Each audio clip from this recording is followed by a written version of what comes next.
Hey, ¿qué tal amigos? Sean bienvenidos una vez más a esta que es su Granja Humana MX.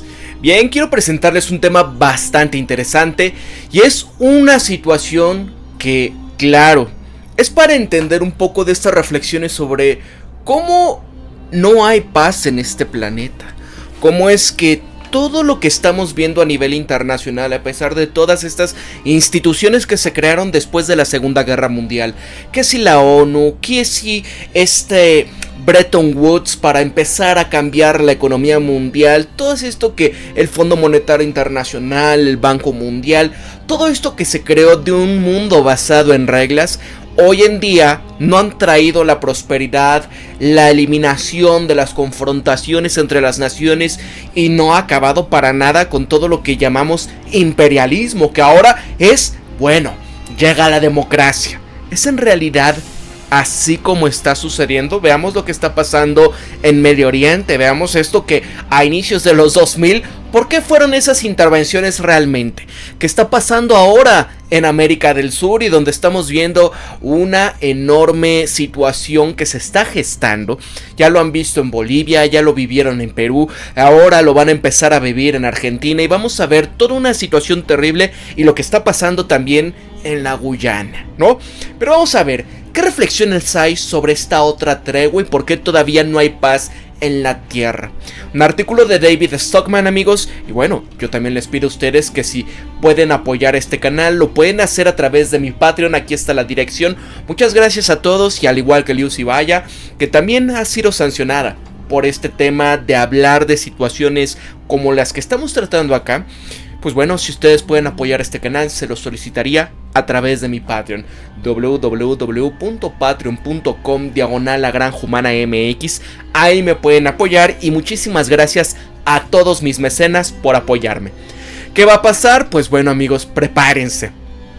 Aquí, después de la caída del muro de Berlín, esto fue en noviembre de 1989. Ojo amigos, historia muy importante para que podamos entender el contexto de lo que estamos viviendo hoy. Mucha gente dice que esta situación empezó que si en febrero de 2022, otros que si en 2014 tras el tema del Maidán, otros hablando de 2008 cuando George Bush proponía a Georgia y a Ucrania que se metieran y se ensartaran en esta expansión de la OTAN, otros que si en el 98-99 tras toda esta expansión que empezaba también en muchos países que estuvieron en la esfera soviética, otros, vamos a empezar con esto, bueno, tras la caída del muro de Berlín en noviembre del 89 y de que 2 años más tarde se confirmara la muerte de la Unión Soviética cuando Boris Yeltsin había derribado valientemente los tanques del Ejército Rojo frente a la Casa Blanca de Moscú. Una era oscura en la historia de la humanidad llegaba a su final abrupto. El mundo había caído en la Guerra de los 77 años. Había comenzado con la movilización de los ejércitos de la vieja Europa en agosto de 1914. Si se quiere encontrar aquí estos cadáveres, fueron 150 millones que se fueron de este mundo por todas las depredaciones que germinaron en la Gran Guerra. Sus tontas consecuencias en Versalles y la marcha de la historia hacia la segunda gran intervención mundial por la democracia. También la Guerra Fría que siguió inexorablemente. Más del 8% de la raza humana fue eliminada durante ese lapso. El número de víctimas había abarcado una locura a la guerra de las trincheras durante 1914 a 1918. Los regímenes que eliminaron así, el totalitarismo soviético y nazi que surgieron de las cenizas de la Gran Guerra y de las locuras de Versalles. Luego, la carnicería de la segunda gran intervención mundial por la democracia y todas las intervenciones e invasiones menores que fueron innecesarias de la Guerra Fría, incluidas las de Corea y las de Vietnam. Por lo tanto, al finalizar la Guerra Fría, los últimos rescoldos de la ardiente locura que había comenzado con los cañones de agosto de 1914, finalmente se habían apagado. La paz estaba al alcance de la mano. Y sin embargo, 31 años después, todavía no había paz, porque Washington imperial lo confunde. La prueba fue tan clara como el día. Las innecesarias intervenciones y ocupaciones de Irak y este desastre de Siria, instigadas por Washington, la destrucción desenfrenada de Yemen, el cambio de régimen combinado con la barbarie que la OTAN había infligido a Libia, las brutales sanciones y la guerra militar encubierta contra Irán, la actual situación terrible e indescriptible financiada por la guerra por poderes de Washington contra Rusia en Ucrania y un sinfín de depredaciones menores le dicen todo lo que necesita saber. Todas estas desventuras han revelado el hecho de que el partido de la guerra está trincherado en la capital de la nación, donde se dedica a los intereses económicos y perversiones ideológicas que garantizarán una intervención mundial perpetua. Estas fuerzas garantizan un desperdicio interminable de armamentos, causan la inestimable eliminación y terrible situación humana que se derivarían de una intervención democrática de alta tecnología en el siglo XXI, que generan inherentemente una respuesta terrible por parte de aquellos a quienes el partido de la guerra inflige su hegemonía violenta y se crean estos bad hombres. Pero aún la gran maquinaria de la guerra de Washington y su pujante industria de seguridad nacional son su propio agente de la autoperpetuación. Porque cuando no están invadiendo, ocupando y cambiando de régimen, su vasto aparato de oficinas de política interna y los contratistas externos, sus grupos de presión, los grupos de expertos, ONGs, están ocupados generando razones para una nueva empresa imperial. Pero de todo modo, y ojo amigos, ahí les compartía, por ejemplo, en el caso de la página de la Granja Humana MX de Telegram, un personaje, ¿no? El hijo de uno de los más influyentes de todo este Deep State, ¿no? Donde dice que quiere que Ucrania ya están con acuerdos para destinar los terrenos a desechos de residuos peligrosos, ¿no? Nada más para que vean. Este personaje se llama Alexander y es hijo, ya saben de quién. Bueno, de modo que una virulenta amenaza de paz todavía acechaba en el Potomac después de que hubiese terminado la guerra de 77 años. El gran general y presidente David Eisenhower lo había llamado complejo militar industrial ante el Congreso.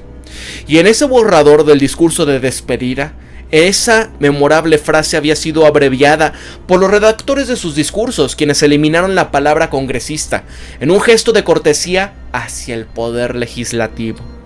Así que restablezcan la referencia eliminada de Ike a los barriles de cerdo y a los guerreros de los domingos por la tarde en el Capitolio. Agreguen las legiones de estos entrometidos del Beltway, que constituyen las ramas civiles de la Armada de la Guerra Fría. El caso de estas industrias, ¿no? La NET, la ID, el aparato de inteligencia y el resto. Y también el círculo. Hubiese sido completo. Constituía lo más impresionante de la maquinaria del hegemón imperial desde las legiones romanas que dominaron la mayor parte del mundo civilizado. En una palabra, la verdadera amenaza a la paz alrededor de 1991 era que el imperio estadounidense no se iba a marchar tranquilamente hasta la buena noche.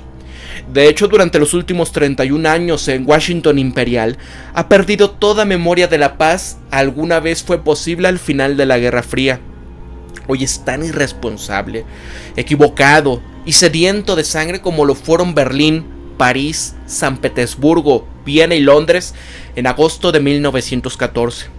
Sin embargo, unos meses después de que se desatase esa horrenda eliminación hace 108 años, los soldados a lo largo del frente occidental rompieron las treguas espontáneas de celebración navideña, cantos e incluso los intercambios de regalos. Por un breve momento se preguntaron por qué estaban yuxtapuestos en un combate letal en las fauces del infierno. Y como lo describió alguna vez Will Griggs, mira, una repentina ola de frío había dejado congelado el campo de batalla, lo que en realidad fue un alivio para las tropas que se revolcaban en el fango empampado.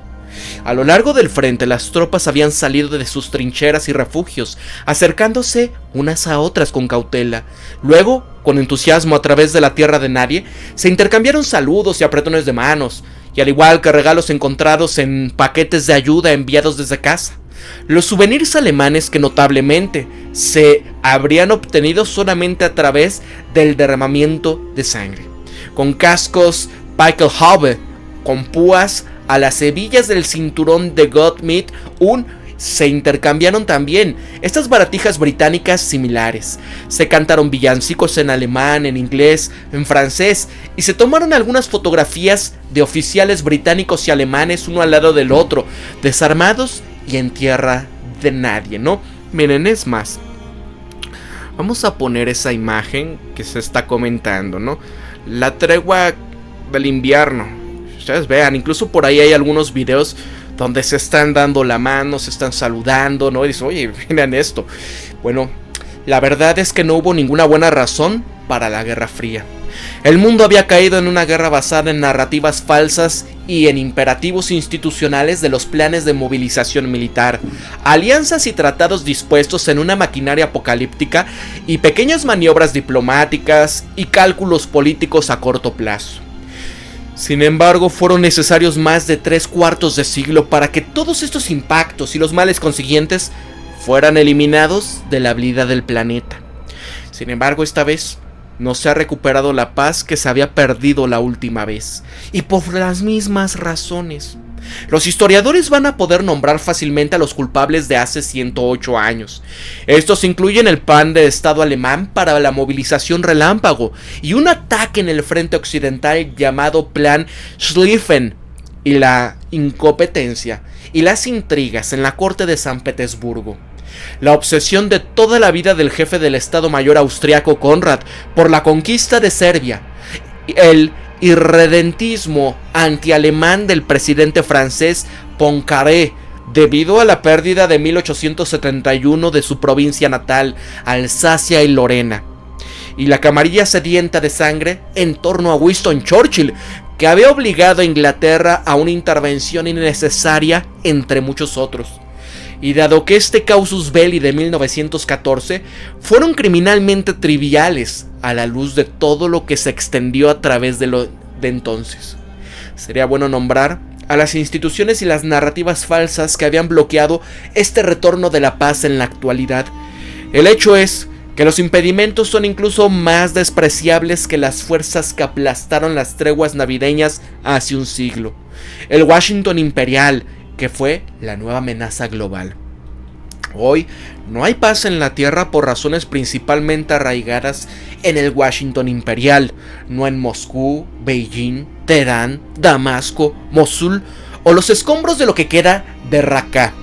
Este Washington imperial se ha convertido en una amenaza global debido a lo sucedido en 1991. Y ojo amigos, porque por favor pongan atención y entiendan este contexto. Antes de irnos a todas estas pasiones como si se tratase de un equipo de fútbol en cuestiones deportivas, porque así no debe de ser, así no es el planeta y así no deberíamos de entender ni comprender este tipo de situaciones que a todos atañen, ¿no? ¿Qué pasó aquí? Bueno, en este punto de inflexión crucial, Bush el viejo debería de haber declarado misión cumplida, lanzarse en paracaídas sobre la gran base aérea de Ramstein en Alemania para comenzar la desmovilización de la maquinaria de guerra estadounidense. De haberlo hecho, pudiese haber recortado el presupuesto del Pentágono de $600,000 millones a $250,000 millones, a dólares de precios de 2015.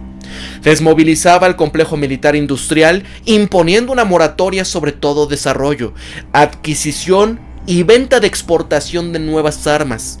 Disolviese la OTAN y desmantelase la extensa red de bases militares estadounidenses. Redujese las Fuerzas Armadas Permanentes de Estados Unidos de 1.5 millones a unos pocos cientos de miles. Hubiese organizado y dirigido una campaña mundial en favor del desarme y de la paz, como lo habían hecho sus predecesores republicanos durante la década de los 20. Desafortunadamente, George H.W. Bush no era un hombre de paz ni de visión, ni siquiera un hombre de inteligencia mediocre. Era la herramienta maleable del Partido de la Intervención por la Democracia. Fue él quien por sí solo destruyó la paz cuando, el mismo año en que terminó la intervención de los 77 años con la desaparición de la Unión Soviética, sumió a Estados Unidos en la mezquina discusión entre dos países. Impetuoso dictador de Irak, el glotón emir de Kuwait, Pero ese argumento no era asunto de George Bush ni de Estados Unidos.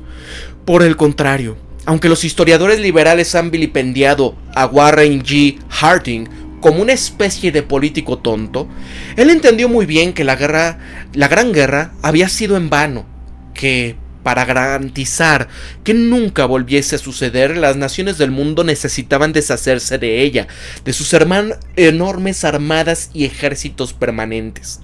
Con este fin logró el mayor acuerdo de desarme global jamás alcanzado durante la Conferencia Naval de Washington de 1921, deteniendo la construcción de nuevos acorazados durante más de una década.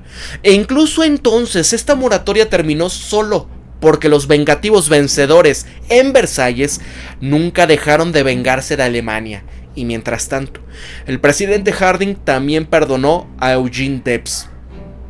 Y al hacerlo, dio este testimonio de la verdad de que este intrépido candidato socialista a la presidencia y vehemente manifestante contra la guerra, a quien Woodrow Wilson había encarcelado por ejercer su derecho de la primera enmienda a poder hablar en contra de la entrada de Estados Unidos en una guerra europea sin sentido, había tenido razón en todo momento y a lo largo de.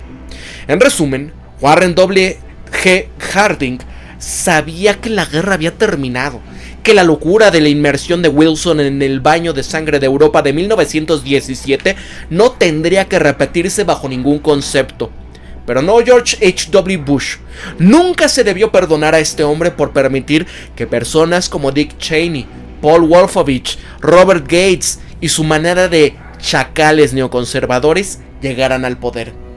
Incluso si finalmente la denunciase en su ya avanzada edad, porque desgraciadamente tras su muerte, Bush el viejo fue deificado y no vilipendiado por la prensa dominante y el duopolio bipartidista. Esto le dice todo a usted de lo que necesita saber acerca de por qué Washington estaba atrapado en estas guerras eternas y en la razón misma del por qué todavía no hay paz en la tierra. Aún más, al optar no por la paz sino por una guerra y el petróleo en el Golfo Pérsico del 91. Washington le abrió las puertas a una confrontación innecesaria con el Islam y alimentaba el ascenso de los bad hombres del yihad, que no perseguirían al mundo actual salvo por las fuerzas desatadas por esta petulante disputa de George H.W. Bush con Saddam Hussein. Llegaremos momentáneamente al error de hace 52 años que ha sostenido que el Golfo Pérsico es un lago estadounidense y que la respuesta a los altos precios del petróleo y a la seguridad energética es la quinta flota. Baste decir aquí que la respuesta de los altos precios del petróleo en todas partes y siempre son los altos precios del petróleo, una verdad que se hizo patente con creces por estas caídas del petróleo del 2009, del 2015 y 2020. Y el hecho de que el precio real del petróleo hoy, o precios a 2022, no sería mayor que de mediados de los años 70. Pero primero hay que recordar que en 1991 no había ninguna amenaza plausible en ningún lugar del planeta para la seguridad de los ciudadanos de Springfield, de Massachusetts, de Lincoln, de Spokane, de Washington, cuando había terminado la Guerra Fría. El Pacto de Varsovia se había disuelto en más de una docena de pequeños estados soberanos afligidos. La Unión Soviética estaba ya dividida en 15 repúblicas independientes y remotas, desde Bielorrusia hasta Tayikistán. Y esta patria rusa pronto se hundiría en la depresión económica que la dejaría con un Producto Interno Bruto aproximadamente de la SMSA de Filadelfia. Incluso vamos a poner, en este caso, esto. Vean aquí, Vamos a ponerlo aquí. Acá. Nada más vean. Ya eso, todo dividido. Asimismo, el Producto Interno Bruto de China era incluso menor y más primitivo que el de Rusia, incluso cuando Deng Xiaoping estaba descubriendo la imprenta del Banco Popular de China.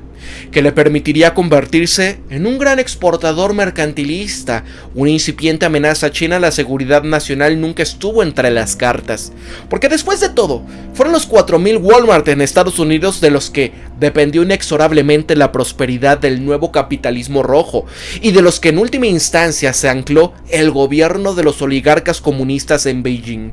Incluso los de la línea dura entre ellos pudieron ver que el cambiar este militarismo por el mercantilismo, y después de invadir Estados Unidos con zapatillas deportivas, corbatas, textiles para el hogar y productos electrodomésticos, la puerta se había cerrado a cualquier otro tipo de invasión posterior. No hay hombres islámicos ni amenazas yihadistas alrededor de 1991, del mismo modo que en 1991 no había ninguna amenaza islámica global ni amenaza de hombres del yihad. Lo que existía bajo estos títulos eran diversos fragmentos y depósitos de historias religiosas, étnicas y tribales de Oriente Medio, que eran importantes en esta región inmediata, pero que no representaban ninguna amenaza para la seguridad nacional de Estados Unidos. La división entre chiitas y sunís había coexistido desde el año 671 después de Cristo. Pero su estallido episódico en batallas y guerras a lo largo de los siglos rara vez se había extendido más allá de la región. Ciertamente no tenían motivos para poder agravarse hasta convertirse ya en un conflicto abierto en el 91, porque dentro del estado artificial de Irak, que había sido dibujado en el mapa por diplomáticos europeos históricamente ignorantes en 1916, por ejemplo, los chiitas y los sunís se llevaban tolerantemente. Esto se debe a que la nación estaba gobernada por el tipo de basistas de nacionalismo árabe secular de Saddam Hussein, sazonado por una propensión muscular a la represión violenta de la disidencia interna. Hussein defendió la ley y el orden, el desarrollo económico impulsado por el Estado y las distribuciones políticamente repartidas del botín de este extenso sector petrolero controlado por el gobierno. Sin duda, ese socialismo basista no trajo mucha prosperidad a las tierras bien dotadas de Mesopotamia, pero Hussein tenía un ministro de Asuntos Exteriores cristiano y ninguna simpatía por el extremismo religioso o la búsqueda violenta de causas sectarias. Dio la casualidad de que esta sangrienta lucha entre chiitas y sunís que hoy azotan Irak, Siria y Gran Medio Oriente, y que funcionó como criadero de miles de jóvenes hombres enojados, se había desatado inicialmente solo después de que Hussein fuera expulsado de Kuwait en 1991 y de que la CIA había instigado este levantamiento armado en el corazón chiita alrededor de Basora. Esta revuelta fue brutalmente reprimida por los guardias republicanos de Hussein, pero dejó una resaca de resentimiento y venganza hirviendo bajo la superficie. Fue uno de los muchos fétidos legados de George H.W. Bush en esa región. No hace falta decir que cuando llegó su turno, Bush el joven y su camarilla de belicistas neoconservadores no pudieron dejarlo en paz. Cuando destruyeron totalmente a Saddam Hussein y a todo su régimen en busca de instrumentos democráticos de democratización masiva inexistentes y supuestamente los vínculos con Al-Qaeda, literalmente abrieron las puertas del infierno, dejando a Irak como un estado fallido sin ley, donde se dieron animosidades religiosas y tribales tanto recientes como antiguas, salida violenta y limitada. Porque el partido de la guerra necesitaba demonizar a Irán. Bueno, cuando terminó la guerra de los 77 años en 1991, la teocracia chií instalada en Teherán fue un desafortunado lastre para el pueblo persa, pero tampoco fue una amenaza para la seguridad nacional estadounidense. La idea misma de que Teherán era una potencia expansionista empeñada en exportar hombres al resto del mundo es una ficción gigante y un entremado de mentiras inventadas por el Partido de la Guerra de Washington, su rama de Bibi Netanyahu, con el fin de ganar apoyo político para sus políticas confrontacionistas. Ojo amigos, ¿ustedes qué empiezan a intuir de todo esto que estamos viendo? De hecho, la demonización de Irán durante 3 décadas ha servido a un propósito general. Es decir, ha permitido a ambas ramas del partido de la guerra conjurar a un enemigo temible y a su vez esta amenaza se va utilizando para justificar las políticas agresivas que van exigiendo un estado constante de movilización militar y del mantenimiento de una vasta armada de fuerzas expedicionarias, fuerzas que desangran los recursos fiscales de una nación, pero que no hacen nada en absoluto para la seguridad de los Estados Unidos y la patria. De hecho, Irán no ha sido demonizada por casualidad. Cuando la Guerra Fría terminó oficialmente en el 91, la camarilla de Dick Cheney, la neoconservadora, entonces domiciliada en el Pentágono, temía profundamente ese tipo de desmovilización drástica del complejo militar industrial estadounidense, que estaba justificada por el entorno estratégico repentinamente más pacífico, es decir, el tipo de reducción drástica del gasto militar que se produjo después de la primera y la segunda gran intervención mundial por la democracia, y con razón, porque después de años de guerras interminables, por supuesto, no hay conocimiento actual de lo que temen los neoconservadores en el momento del colapso soviético. Por eso es útil recordar lo que realmente ocurrió después de las grandes guerras de la primera mitad del siglo XX. Miren, de la primera gran intervención mundial por la democracia, aquí desde un máximo de 181 mil millones de dólares a precios del 2021, en 1919, el gasto de la defensa de los Estados Unidos se redujo a solamente 11 mil millones de dólares para 1924, es decir, una caída del 94%. O sea, imagínense, actualmente en Estados Unidos creo que esto está ya por encima de $1 billón. Si se redujese, imagínense, 94%, ¿qué pasaría con todo esto, no? Bueno, segunda gran intervención. Desde el máximo de 1.25 billones de dólares a precios del 2021 en el 45, el denso gasto estadounidense se desplomó en una asombrosa suma de 1.14 billones de dólares para el 48, es decir, una disminución del 92%, significando que el complejo industrial militar de la época había quedado fuera de servicio y de negocio, con fábricas y activos de guerra reconvertidos a producción civil. Amigos, piensen ahora lo que se está gestando en el Báltico, ¿no? Finlandia, Estonia, Suecia, y lo que están diciendo para la siguiente, que será el Ártico. Todo este complejo que le están pidiendo a Europa invertir, ¿quiénes están con ello? Así que para evitar la reducción similar del 90% o incluso digamos 50% al final de la Guerra Fría, este incipiente partido de la intervención democrática neoconservadora desarrolló una doctrina anti-iraní, que fue descrita explícitamente como una forma de mantener el gasto de la defensa en los altos niveles de la Guerra Fría. Si esta temible Unión Soviética desapareciese, sería necesario inventar e hiperbolizar hasta convertirlo en un adiós bien, una amenaza enormemente inflada que emanaría del minúsculo Producto Interno Bruto de solamente 450 mil millones de dólares y del minúsculo presupuesto de la defensa de 17 mil millones de dólares iraní. No hace falta decir que la narrativa que se desarrolló con este fin es una de las grandes mentiras más atroces jamás haya dirigido el Beltway. Te recuerda al joven que eliminó a sus padres y luego se arrojó a la misericordia de los tribunales alegando que era un huérfano.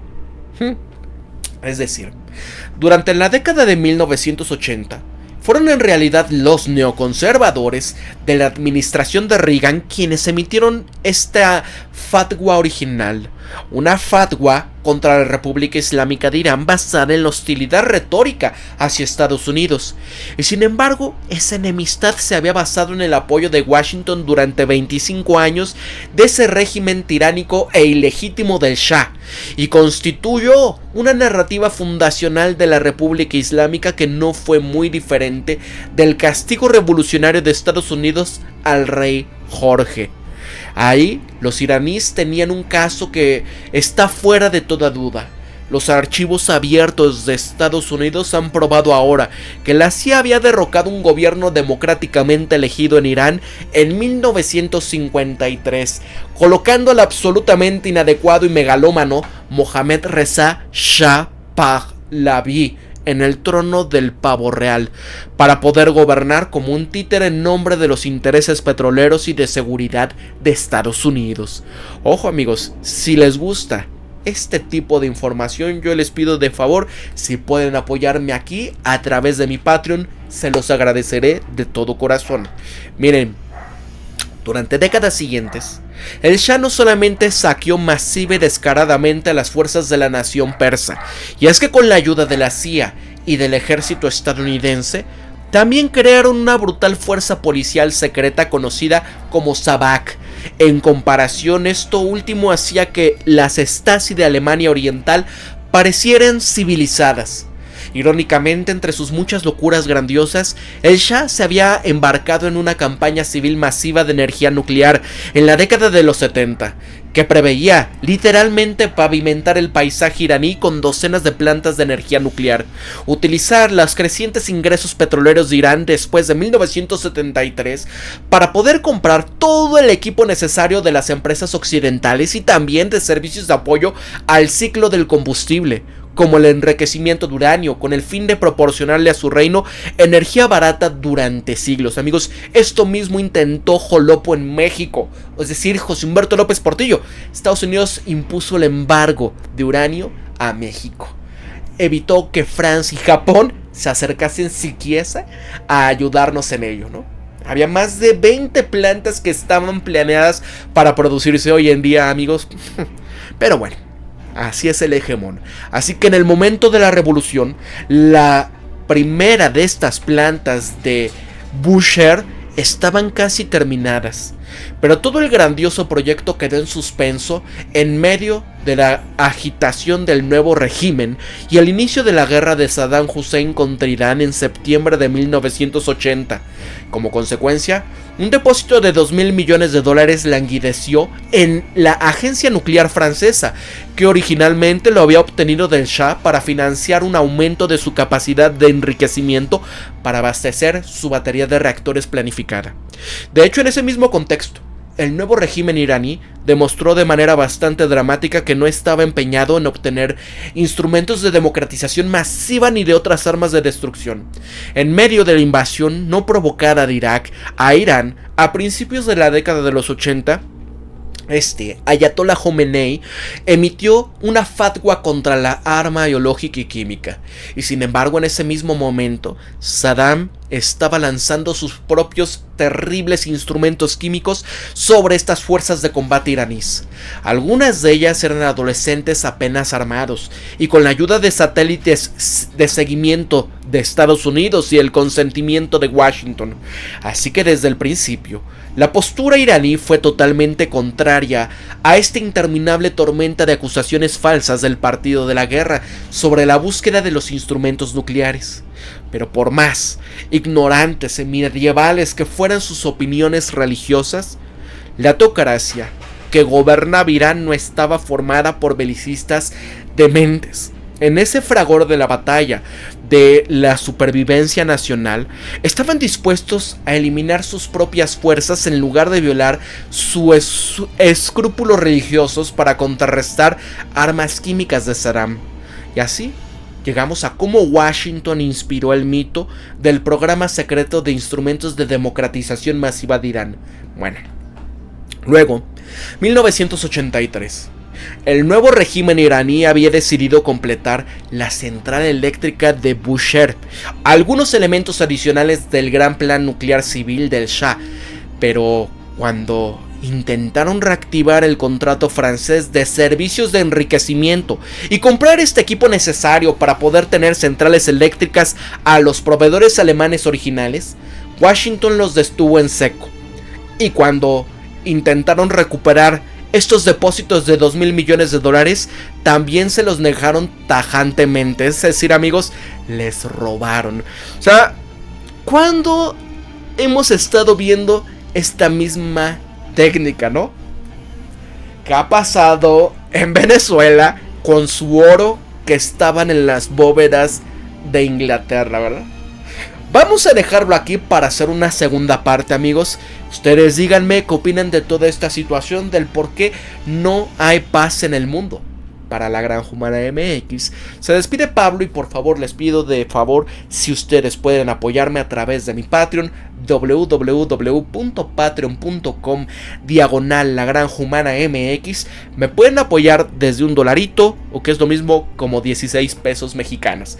Gracias a todos, nos vemos hasta la próxima. Compartan en sus redes sociales, pongan un pulgar para arriba si les gustó este tipo de información, y bueno, nos vemos hasta la próxima. Cuídense mucho, pórtense bien.